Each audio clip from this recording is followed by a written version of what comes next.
అక్కడ అపోజ్ చేయడానికి సమాచార నిమిత్తం వచ్చింది. ఇక్కడ ఎలాంటి ప్రతిపాదనలు ఉన్నాయా లేదా, మున్సిపల్ కార్పొరేషన్ ఇక్కడ ఏదైనా ఇంకో రకమైన ప్రతిపాదన ఉంటే దానికి సంబంధించిన ఏదైనా అబ్జెక్షన్ ఉందనంటే దాని అబ్జెక్షన్ అలాంటి అభ్యంతరాలు ఏం లేవు. ఇది గీతం ఉండేటువంటి సరౌండింగ్స్ లోనే ఉంది కాబట్టి దాని ఆమోదం తెలిపి ప్రభుత్వానికి ఒక నివేదిక పంపిస్తారు. వీరు చెప్పినట్టుగా అది నిజంగానే ఏదో ఎలిమినేట్ చేయాలనుకుంటే అనేక దారులు ఉన్నాయి కౌన్సిల్లో. ఇంత ట్రాన్స్పరెంట్ గా డైరెక్ట్ గా కౌన్సిల్ పెట్టి చేయాల్సినటువంటి పని ఏం లేదు. ఏ రకంగానే అనేక ఫార్మ్స్ ఉన్నాయి. మీరు ఇచ్చినట్టు మీకు అవన్నీ చెల్లుతాయి. కానీ ఇక్కడ ఏదన్నా చేయాల్సి వస్తే చాలా స్పష్టంగా పారదర్శకతతో చంద్రబాబు నాయుడు గారి నాయకత్వంలో ఈ రాష్ట్రంలో ఏ అంశం అన్నా మన కూడా మా నాయకుడు లోకేష్ గారు కూడా క్లియర్ చెప్పారు. ఆ రోజు మీరు కూడా ప్రతిపక్షాలు అడిగితే ఇండస్ట్రీకి 99 పైసలకి ఇవ్వడానికి గురించి మాట్లాడితే ఎస్, మేము ఇన్వెస్టర్ని మన వైపు ప్రపంచం విశాఖపట్నం వైపు ఆంధ్రప్రదేశ్ వైపు చూపించడానికి మేము ఇస్తున్నామని ధైర్యంగా చెప్తున్నటువంటి ప్రభుత్వం. ఈరోజు మా ఆలోచన అంతా కూడా బ్రాడ్ గా ఉండాలి, విశాల దృక్పథం ఉండాలి. ఒకవైపు ప్రపంచంతో పోటీ పడే విధంగా లేకపోతే దేశంలో పోటీ పడే విధంగా మన రాష్ట్రం ఎదగాలి, అన్ని రకాలుగా ఎదగాలంటే ఇలాంటి నాలెడ్జ్ హబ్స్ అన్నింటినీ కూడా కిల్ చేసేసి ఎట్లా ఎదుగుతాం మీరు చెప్పాలి. బొత్స సత్యనారాయణ గారు చెప్పాలి. ఉత్తరాంధ్రలో ఇలాంటి విద్యా సంస్థలు ఉన్నటువంటి విద్యా సంస్థల్ని ఇలా డ్యామేజ్ చేస్తే మనకు వచ్చే ఒరిగేది ఏంటి? నీ డిమాండ్స్ ఏమైనా ఉంటే ఎలినేషన్ సంబంధించి ఏ రకంగా ఉండాలనేటువంటి సజెషన్స్ ఇవ్వండి, వచ్చి ఇలా రౌడీయిజం చేయండి. మా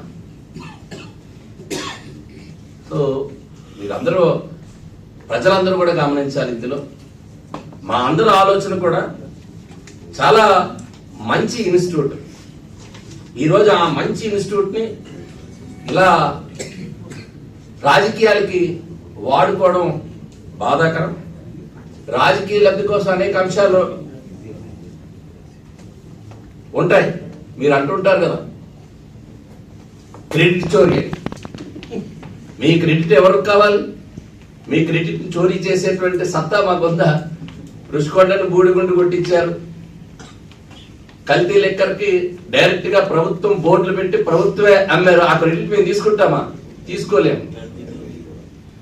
సో ఇటీవల కల్తీనయ్యి సిబిఐ కావాలి, సిబిఐ కావాలంటే సిబిఐ సిట్టే ఈరోజు అందులో అసలు పాలే లేకుండా నెయ్యి తయారు చేసే సైంటిస్టులు ఉన్నారు వైసీపీలో. ఇప్పుడు గీతంలో అలాంటి సైంటిస్టులు తయారు చేయలే. టాప్ సైంటిస్టులు అందరూ కూడా ఈరోజు గీతంలో అడుగు పెట్టి వెళ్ళారంటే ఇప్పుడు మీరు అలాంటి యూనివర్సిటీలు పోగొడితే మీ యూనివర్సిటీలో తయారు చేసే సైంటిస్టులు అందరూ కూడా కల్తీని ఎలా తయారు చేయాలి, ఆ కల్తీ లడ్డూకి ఎట్లా తయారు చేయాలి, ఇలాంటి ఆలోచనలన్నీ కూడా మీ స్కూల్లోనూ మీ యూనివర్సిటీస్ లో ఉంటాయి. కాబట్టి విశాఖ కల్చర్ని పాడు చేయదు. దయచేసి వాళ్ళకి చేతులెత్తి నమస్కారం చేస్తున్నాను. విశాఖ చాలా ప్రశాంతమైన విశాఖ.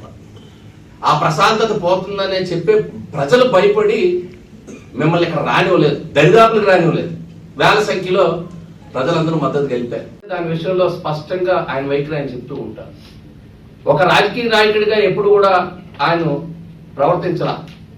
ఒక పాలసీ ప్రకారం ఆయన చదువుకున్నటువంటి విద్య కావచ్చు, లేకపోతే పెరిగిన వాతావరణం కావచ్చు, ఆయన ఒక యూనివర్సిటీకి ఒక అధిపతిగా ఆలోచన ఆయన మైండ్ లో ఉంటూ పార్లమెంట్ ప్రతినిధిగా ఉన్న రాజకీయ లబ్ధి వస్తుంది కదా, ఏదో ఒక వర్డ్ మాట్లాడదామనేటువంటి మాట ఏ రోజు కూడా ఆయన నోటంట వినలేనటువంటి వ్యక్తి ఈరోజు ఈ సంస్థల్లో అధినేతగా ఉన్నారు.